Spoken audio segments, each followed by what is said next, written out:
It is one of Tennessee's fastest growing killers. In the last 5 years, fentanyl deaths have nearly quadrupled. One of the victims, Angela James's son. What he thought were pain relievers were 2 fentanyl-laced pills. He died alone in his mother's house. Just as My Owen shows us how Angela is turning her pain into a push for change as we continue our special reports, Faces of an Epidemic.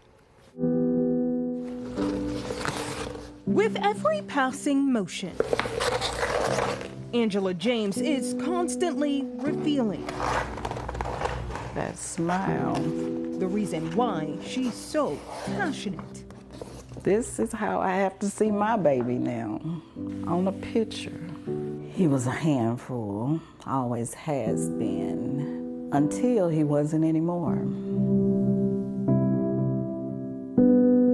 He had this infectious laugh, this smile. Once he left, the first thing people talk about is that big smile and that laugh he had. She's always been open about her son, describing how he lived and how he died.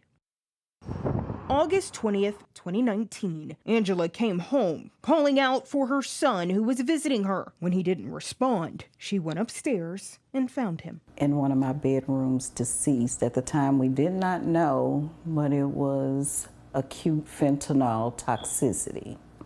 Only 2 pills in his system took my baby from me forever. In the aftermath of his death, Angela turned her cries into a commitment to others, coming up with an idea to honor Trey's life. The only thing he really wanted in life was to have children, but he was not able to have children before he left me.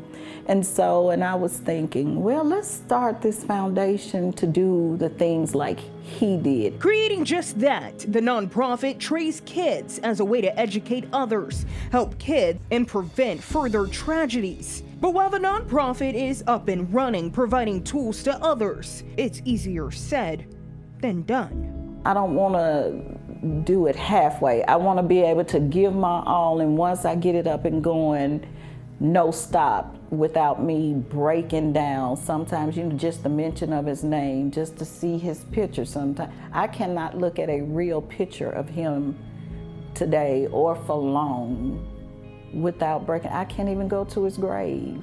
But if there's one thing Angela can and will always do, is warn others in her son's name. Be very careful.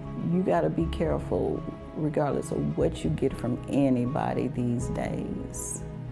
You just have to be vigilant. My Owens, News 2.